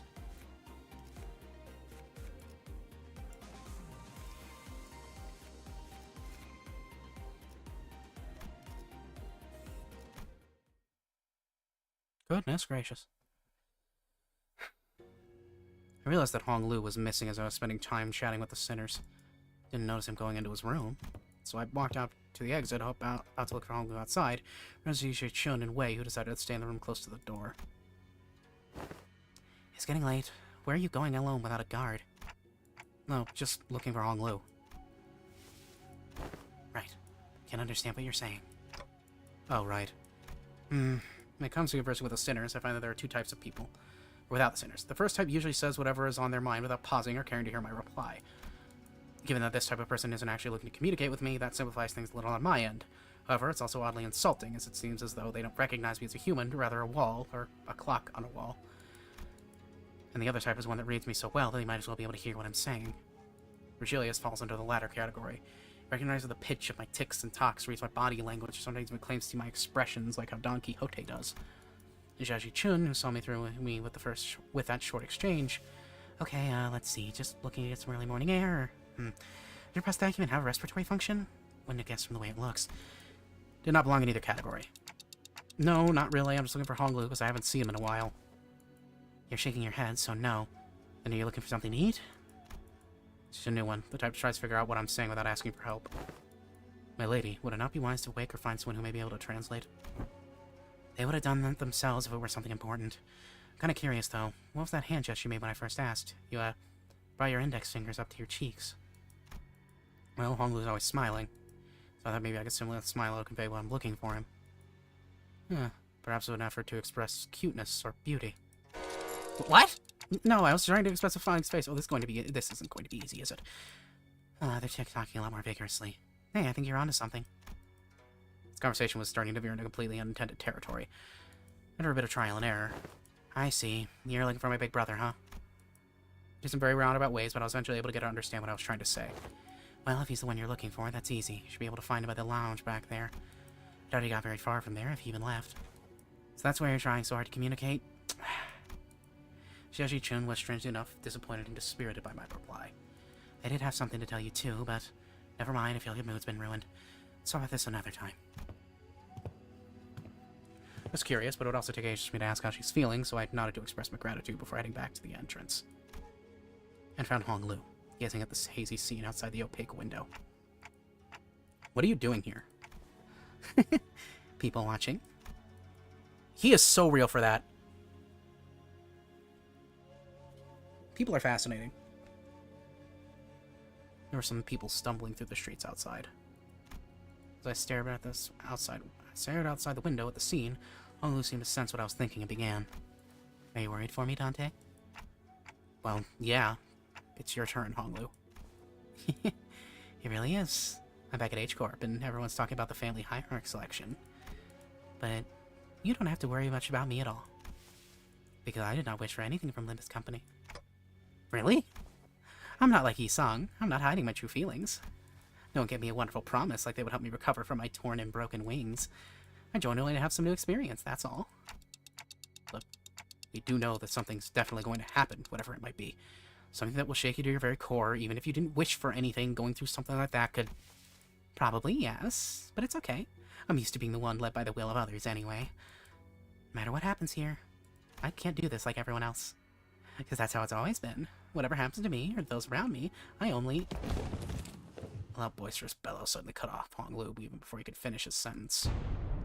Oi, let go of me! Just listen to that sword talking and telling me I'm not supposed to get mad at that! Dang it, lower your voice. What are you guys doing back there? Gregor and Heathcliff, who are most likely hiding behind the entrance door, tumbled into view. No, I shouldn't have come here with this guy. Couldn't you be patient for even a few minutes before bursting out of here? How long have you two been... listening? From the very start, of course. I thought it was finally making some sense, at least at first, but what's that? That you're used to following others' will? I didn't mean to irk you, Heathcliff. I'm only telling the truth. Bloody hell, I'm about to burst a vessel. Oi, buggy bloke. Am I supposed to practice patience after listening to that shrivel? I think I'm practicing my any patience despite you calling me buggy bloke out of nowhere, so yeah, you are. Oh, that's not what I... Finally, some silence. Sorry about listening, fellas. I'll let you in on some big secret if you let this one slide, though. What's the secret? Gregor rubbed his arm awkwardly and stared at him in silence and pointed at a pillar in exaggerated motion. Guess who's hiding behind that pillager manager, bud? That two familiar figures stumbled out into view from behind the pillar. How could you betray us like that, Gregor? B-W-A-H-A. Bad, weak, and highly annoying. Good night, Snooze Fest, she says. Did I get that wrong? I never said GNS. When did you get an FU? Rachel looked at Sinclair with some interest before slapping us in the ceiling above the entrance. For that, an uncharacteristically wet noise started cutting through a wall. A black ink-like substance dripped onto the floor, followed by Rhodia and Otis crouching down after it. GTFO. Wow, I didn't realize I had garnered such an audience for my story. Executive Manager, the sole reason I followed you out here was for purpose of protection, as I was concerned for your safety. I'm not like the others who have followed you merely to save their curiosities. Me? I was just bored. Then shall we continue the conversation, Dante? Everyone back to your rooms now!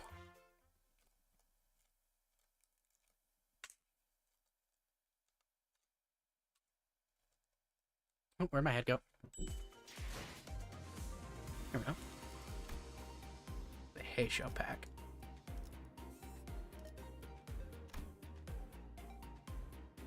Oh, okay.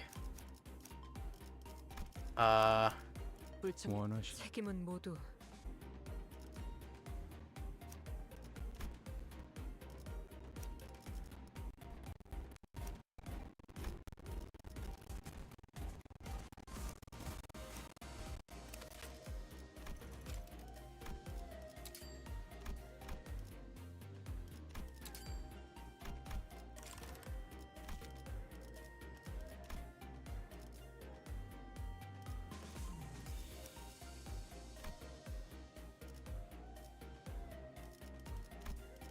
화점에 두지.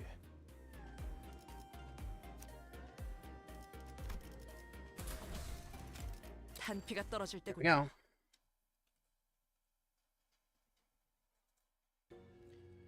After that little kerfuffle, just as everyone was scattering their rooms, Otis suddenly began to vehemently oppose leaving me all on my own.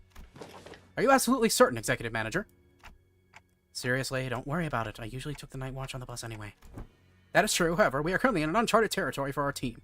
We do not have much experience sleeping in a place where our safety isn't an absolute guarantee. Hey, we're literally right next door to them. It'll take less than 5 seconds for us to come over when something happens. Do you not know that every second matters in an emergency? Now, babushka de camp. Let's get you out of here. My familiar sequence of events and words played out, and they eventually left my room, gently closing the door behind them. Hi, some peace and quiet. I stood on the corner of the bed, surrounded by silence, and allowed my shoulders to slump for once. I don't need to sleep like the sinners do, but fatigue doesn't go away on its own. I need some time to relax and empty my thoughts every once in a while. I've gotten somewhat used to the pain. It still hurts like hell when I rewind the sinner's time. The longer this journey got, the more frequent and severe the sinner's injuries became. They did get stronger, that's for sure, but so did our enemies, which means that my clock is always turning and turning without a moment's rest. So I think of the star. Or the great gates which I face with every revival, witness its intricate engravings and feel its silent vibrations. Even after a whole year, I am still no closer to understanding what they were supposed to represent, but by emptying my thoughts and just taking in the sights, I find myself calming down. Also, the wind is quite cool and crisp tonight. Wait, that's weird. Wind? What's this sudden chill? Something opened the window, but there's no way this gentle breeze could have unlatched and left my window wide open like that. If it did, it would have made a pretty loud noise. Besides, this chill isn't coming from in front of me. Where the window was supposed to be. I want to see a melted wall and an intruder slinking in through this newfound opening. Well, who are you? So during some unknown survival instinct, I rolled off the bed. But there was already a blade right at where my neck and head met, its steel a shearing cold. Still a nudge and I'd be dead before I could even make a tick. How worried Otis was to leave me alone. I thought she was just being paranoid. I should have trusted her judgment. So I was getting ready for my final struggle. Final moments filled with regret about not listening to Otis's advice. What a pathetically thin blade. Too delicate to have the clock's CIH, don't you think? Ryoshu leapt down from the ceiling and deflected the assailant's dagger away from me. Ryoshu? Snuck in thinking I was about to say something interesting, but you're just some beast with steel. Up to see the ceiling torn open and dripped with viscous paint-like fluid as I saw earlier during my conversation with Hong Lu. Executive Manager, are you unharmed? Otis peeking out from the gap. Hi, Otis was the one who instructed Ryoshu that the ceiling had a room to hide in. Remember that. Shut up and help me. Oh, I thought this one was just some beast with steel. I could have cut this piece in half, sword and all, had I not been on the bus. All of your abilities were diminished the moment you were hired by this company. Equally defanged and depowered, if you will. I suddenly recalled Hohenheim's complimentary back at the LCE. I had a vague notion of what he meant, but now I was really feeling it. NFW, what is happening? Since Ryoshu was struggling to stop that one blade, the intruder pulled out another dagger with the other arm and slashed Ryoshu's neck. A beast of a Heisho pack. The intruder would have cut her throat had Wayne not burst through my door. Who wields you now? I don't suppose dialogue is an option. Light enters not the vast garden, yet falls a star into its fathoms still. No! The intruder reached into his clothes, muttering an odd invocation. Little shit, a talisman! Way, get it together! My lady! Just as the intruder's muttering began to grow contempt, Jiajin Chun limped in my room and struck the stranger with her fan. Were you going to let that bastard finish that super spell? They almost activated the Q-Corp talisman. Apologies, my lady. It seems that I still remain somewhat bound by that spell. Listen, you're no longer a Heisho. You serve me now. You serve me now, got that? You don't have to let those things control you anymore. Yes, my lady. My apologies. I fell limply to the bed with a sudden alleviation of stress and pressure. Hey, are you... I can't understand them anyway. I managed to stop the assassin before he laid a hand on them, fortunately. Got it. I don't think there was anyone else in here. Let's switch the light on. Click. Lights came on, we saw. This one's for a Mao branch, isn't it? There's a black bamboo hat wearing assassin on the ground. The walls? The walls that appeared solid before we all went to sleep are now melting away as if they were a viscous fluid. There is something wrong with this building. I knew that they must have done something to the building, but how was a Heisho here? This whole operation's gotta be spearheaded by someone with real power. As soon as there's an ambush from an overexcited family hierarchy contestant. What I don't understand is why the Mao branch? There are better Heisho branches to use if all they wanted was to cut off the clock's head. They must have had a different purpose, huh? Correct. This one is from the Mao branch of the Heisho packs, which means more of them must have infiltrated this building. But at the scale of the G branch, the Mao branch always moves in groups. Therefore, their goal must be to kill every guest staying in this Kajan, including you, my lady. Then we've got to get moving. We can't let them surround us so we don't even a chance of surviving this. Dante! Sinners burst from my room, slamming the door open again. What? Thank me later. If you don't move our asses, we're as good as dead, Way. Yes. We don't have time to contact the remaining forces of our faction at the family mansion. You know what to do when we're at America disadvantage, right? It will be done, my lady. Jiajun and Wei immediately stormed out of the room as soon as they saw the sinners enter, so they've been waiting in here for my protection. Don Quixote and Gregor stood red-faced and on edge. Marcel was covered in battle wounds and Otis wore an inscrutable expression. I stand before you in shame, to have to borrow the hands of another to protect the executive manager. Oh no, could listen to what you said. Extrapolating from the pattern by which the walls have disintegrated, it's likely they use identical means of infiltration for each sinner. Oh, right. Were you attacked by the bamboo hat assailants too? Their ranks don't admit many, Manager Esquire, but how many of them they were unsettlingly silent. Verily, we'd almost... Not almost. It's on the way here that some of us did get killed. Impaled straight through the guts. That's what we said now about fighting indoors was a taboo. Yes, a lie. How... Oh. How utterly cowardly and unjust of these vile cur to strike from the shadows. Alas, now is not the room to ruminate upon their villainy. Correct. Besides, there's more of them waiting to sink their blades into us.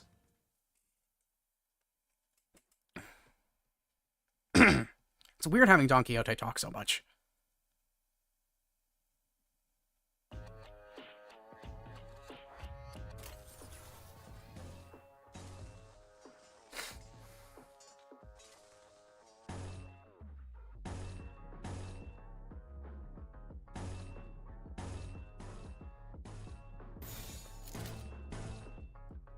조심 1번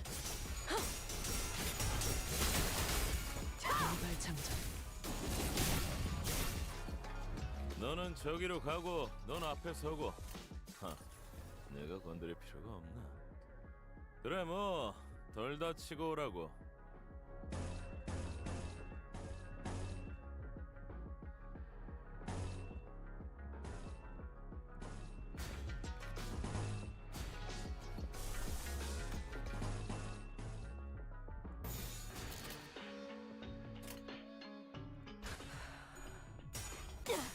완벽한 한 발을 위해 We need sanity now. 꿰뚫려라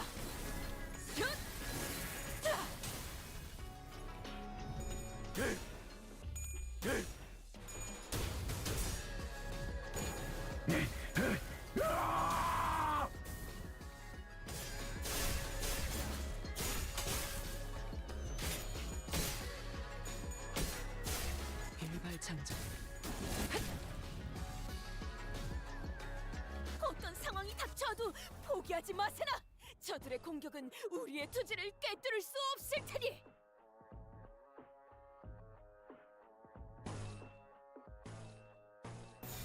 조심 1번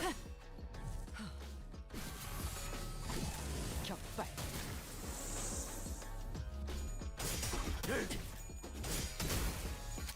본인이 방금 뭘 본 것인가? 엄청나게 강한 일격을. 그간의 전투 경험이 쓸모가 없진 않았군요.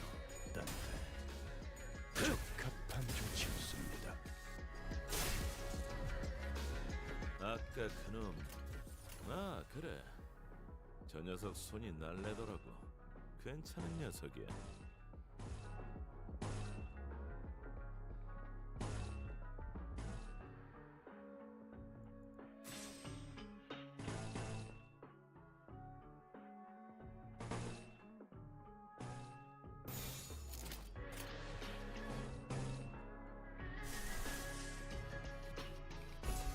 벤담 4월을 건네.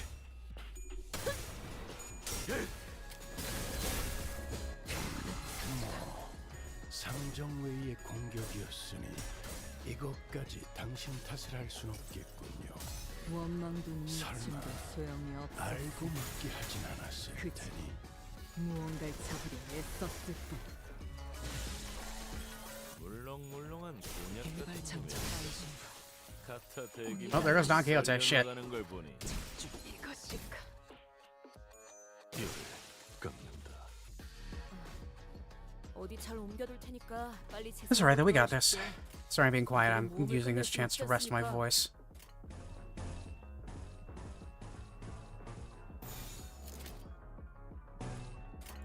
언제까지 버티나 보자고.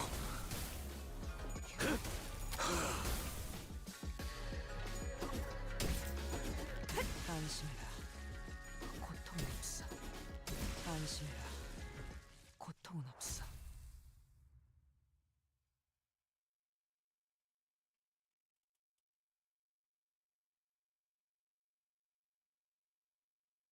Got the most damage here, I wonder. Probably Otis. 관리자님이 Yep. 명하는 것이라면 탄환은 어디든 무엇이든 누구든 관통해냅니다 설령 사랑하는 사람일지라도 Alright, I'm gonna take a second to breathe.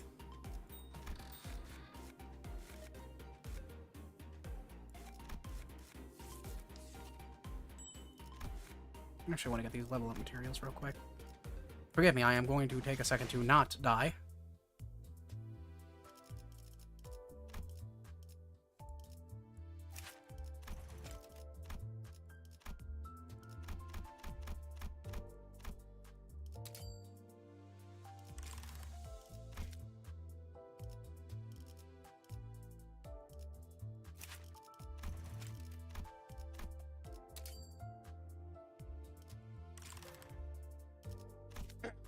I'm working, leveling up Leo Rhodia a little bit. And the next couple will be spent on boxes. So I can keep playing and finish it tonight.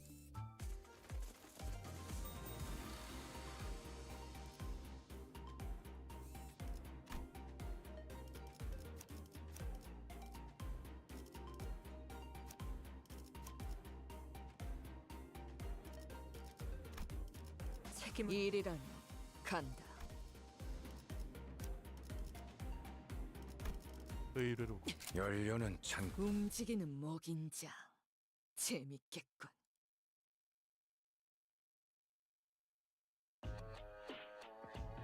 여기 확대해봐. 상태가 안 좋군. 지금 공격에 들어가는 게 유효하겠어.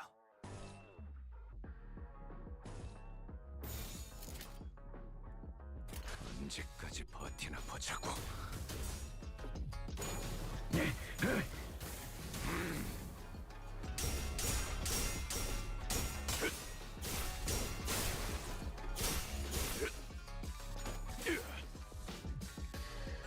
어떤 상황이 닥쳐와도 포기하... 아, 이건 못하겠습니다. 너무 유치하잖아요. 언제까지 버티나 보자고. Beadwork is on getting SP up.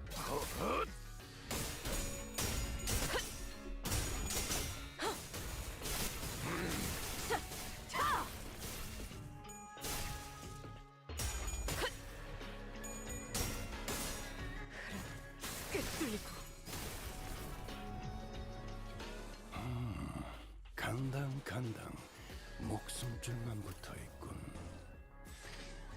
곧 끝장낼 수 있을 것 같은데 소감자들로 효율적인 마무리를 명령하시겠지요, 단테?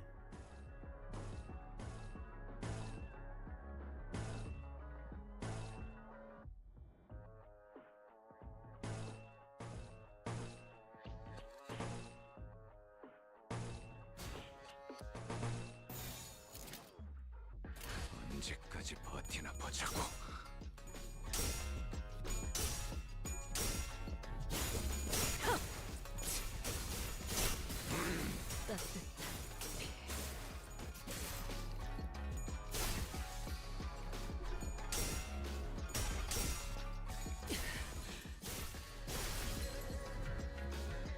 잠시 무릎 꿇는 것을 두려워하지 마시게.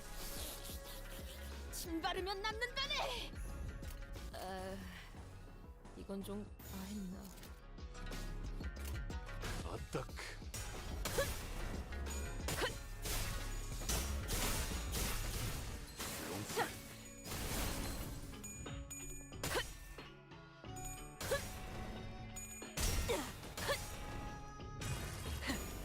This is actually tougher than I expected. Then again, I only have a old 2-star Ryoshu ID. 효력사. 좋아. 계속하면 되겠네. 계약은 이곳을 끝이 아닐 테지. 제가 누누이 조심하라고 말씀드렸지 않습니까?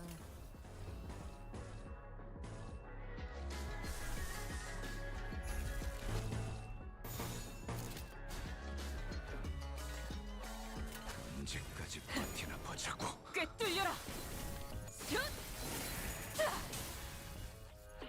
그래, 그렇게 시원하게 처리하니 보는 맛이 나는 나무 토막으로 일 처리를 빠르게 하는 게 덜 엎드리도록. 답답한 법이지. 괜찮아.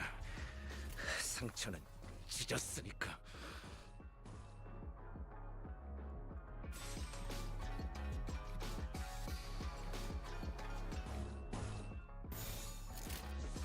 가족을 위해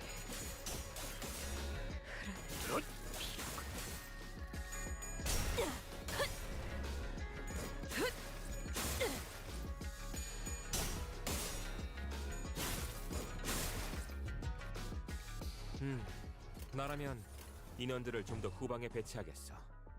아니 뭔 전략 분석을 하고 있어? 응원하라고 쓰여 있는데? 가족을 위해 모자라. Damn. 이 패배에 영상을 돌려본다면 공부가 따뜻한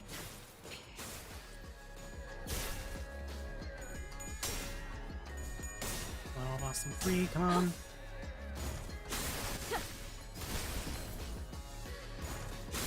그러면 엎드리도록.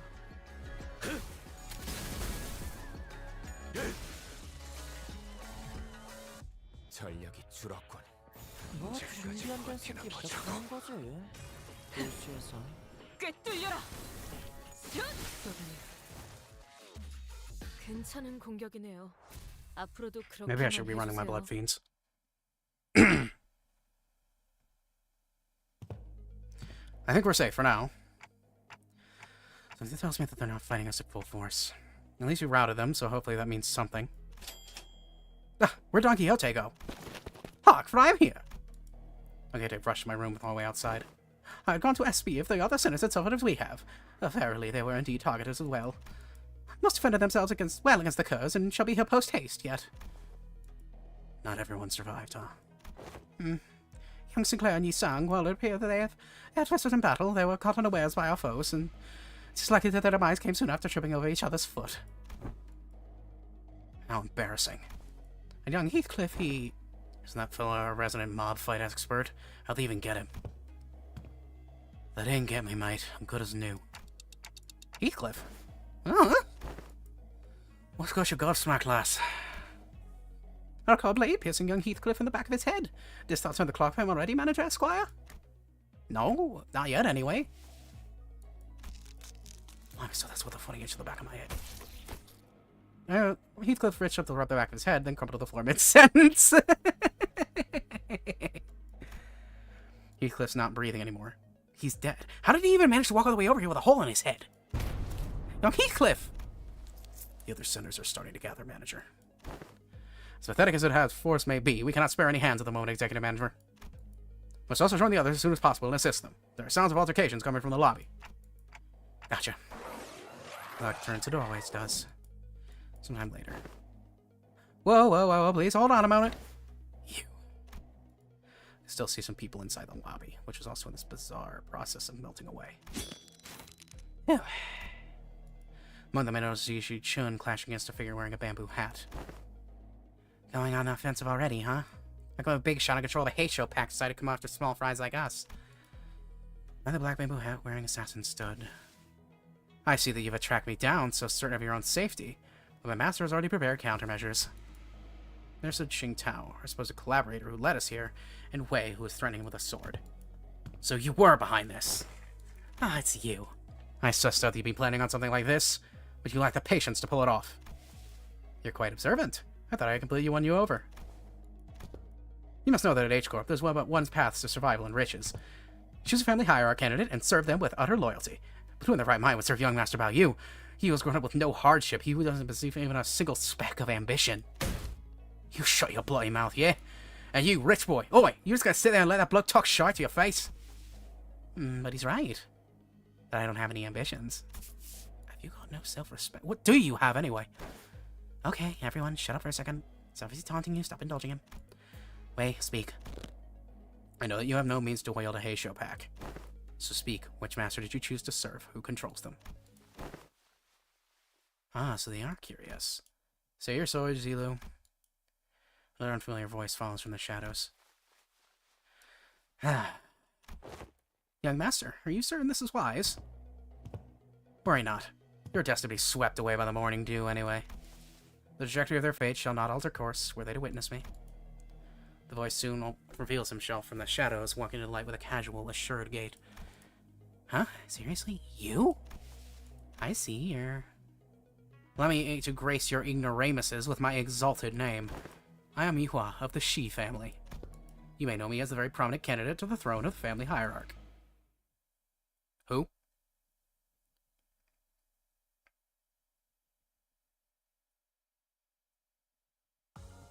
오랜 목마름도 어버이를 향한 죄책감도 피를 마시는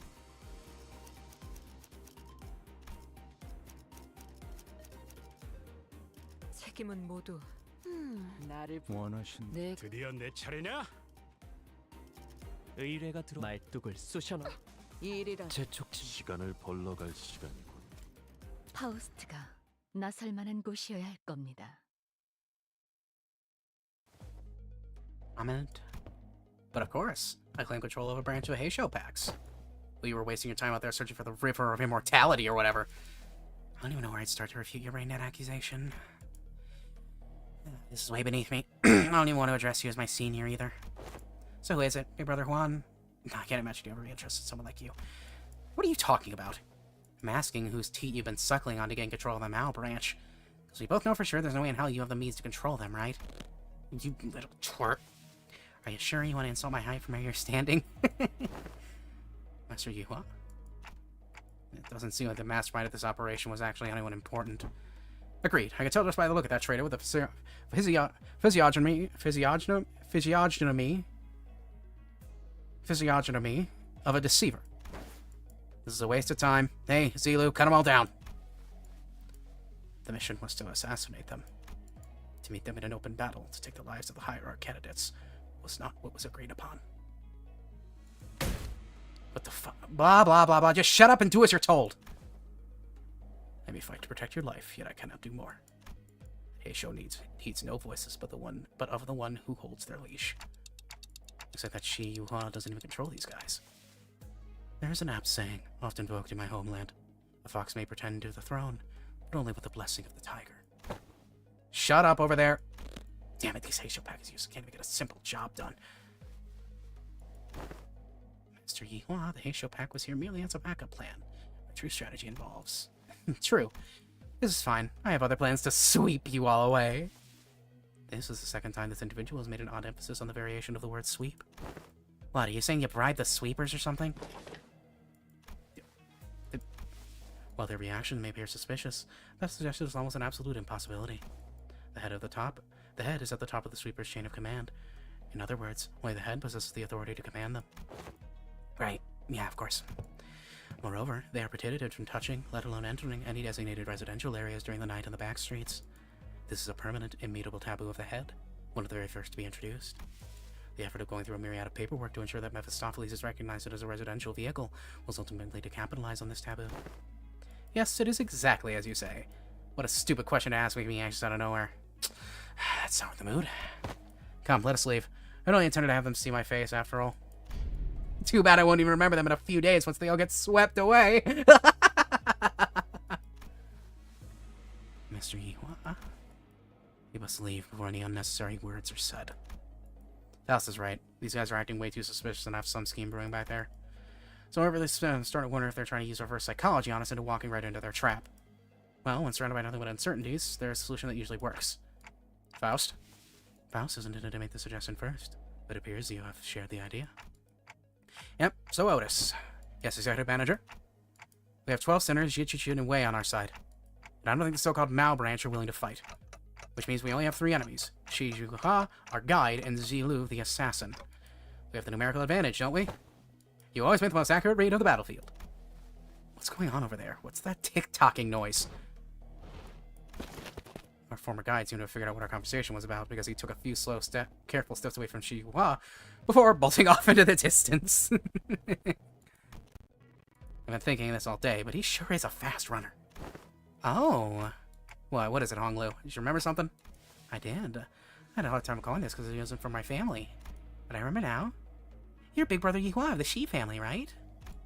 Didn't that guy just announce himself that earlier? Anyways, Honglu, I'm gonna get that guy and beat the motors out of him. Is that gonna be okay with you? He's not from my family, but I'm sure big brother Yuhua will be happy to answer your questions. Great. Another thing. As your commander, I should probably say something cool to start off the battle, right? Wow, that's going to be so cool. Like something straight out of a story. Otis said something like this once. That even if one side has the absolute advantage in battle, the commander's words may be the deciding factor in who wins and loses. So to start a borrow from who from a book Honglu once let me, it was General once said, I believe, destroy them all. Well, a wise general. A very wise general.